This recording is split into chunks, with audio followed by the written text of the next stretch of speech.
Hey, good morning. Elizabeth Smith here from the Guru Co. with Friday's podcast of self-coaching under hopefully 10 minutes, between 5 and 10 minutes long. So I hope you can stay around for it, and I hope it's really helpful for you and you get some value out of it. So today it's about positive thinking, and could it be the key to opening more doors? Now, I've done quite a lot around this, and it's not about being sappy and gushy and mushy about, oh, we've always got to be happy.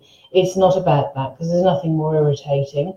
However, what it is about is it's about sort of thinking differently. So it's about changing those thought patterns and all those automatic thought processes, I suppose. And, you know, none of us need to be reminded that today is Friday. And for some, it is the end of the week, and it is ready for downtime and thinking positively about rest, relaxation, and all about yourself and treating yourself. For others, it's about wamping up the energy, ramping up the efforts, and trying to sort of dig deep and find that extra oomph in order to, I don't know, maybe do some of their part-time work, maybe do work, maybe it's, you know, some voluntary stuff, but it's about finding that extra that's inside you.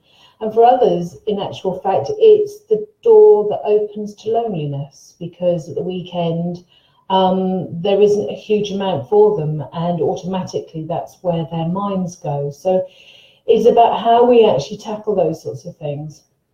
Now, at the beginning of the week, I was lucky enough to be on my last final 2 days of emotional intelligence training, which again was amazing and lovely and always refreshing.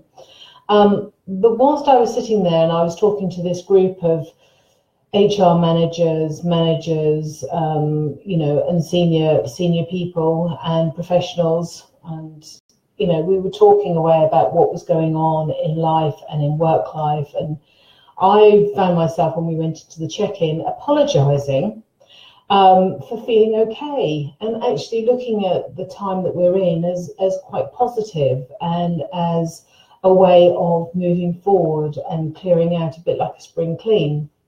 And it was quite interesting, because I then spent the next 2 days working out why I was apologising for it, and who's to say that there isn't anything positive in there, and what actually being positive in the face of adversity and being positive in the face of other people's negativity, what it did for me and what it protected me from. And so I thought, well, actually, this is something that potentially I could bring to you.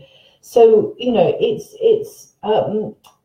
about, I suppose, when I thought about it and really sort of studied it, I was very much interested in just about how much time we all spend, and you've only got to stand in the post office queue or in the supermarket queue or just in the company of anybody having a coffee in the coffee shop, and you listen to people having conversations, and an awful lot of these very deep conversations are based and built within negative connotations. There's negative language, there's negative body language going on, and anyone who knows me knows that I just adore people watching. And it amazes me how much time we spend with that as our only connection. So when you hear about support groups, you know, sort of depression support groups and things like that, I mean, why do you need to mix with people who want to talk about how miserable they are? You know, and it's like, what does that impact on you? So all my studies just recently have taken me back to this thing of positive thinking and positive psychology, and what it does to your physiology, your actual body, not just everything, not just sort of just that mindset, but actually it really does impact on your health. So I did it, and one of the interesting things was about dieting and food, and actually this feeling of guilt and negativity and what it does to your metabolism, because it slows it down. It absolutely slows it down and stores what you're putting in. So even if it's slightly healthier, it will still burn it slowly, more slowly than if you were eating something slightly more fattening or slightly more moreish, but not feeling guilty about it or not feeling positive about it. So the energy levels are absolutely affected and impacted on your positive psychology. And I thought, what a place to share that if it's not here.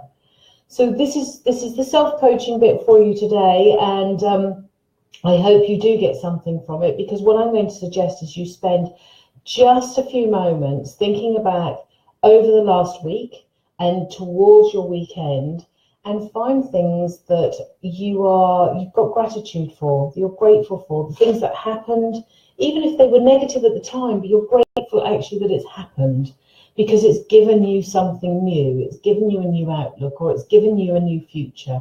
So even though, I mean, I've thought about things in the past where, you know, I've left a job, and it's left me in that sort of limbo position, or I haven't got a job. I look back and think, thank God I didn't get that, because if I'd got that job, I wouldn't be here, or I wouldn't have had this experience. So go searching. It doesn't have to be massive. It really doesn't have to be massive. But this theory of gratitude, when we're talking about law of attraction and futures and positivity and attracting wealth to you, and I don't mean wealth in monetary terms, I mean wealth as in good feeling, good health, good friends, good social circumstances, lovely environment. It comes from that. It comes from that ability to find gratitude and find positivity, even in the darkest times. I hope you find that helpful, and please do feel free to share the video if you know of anybody else who might benefit, and I'll see you next week. Bye for now. Have a great weekend.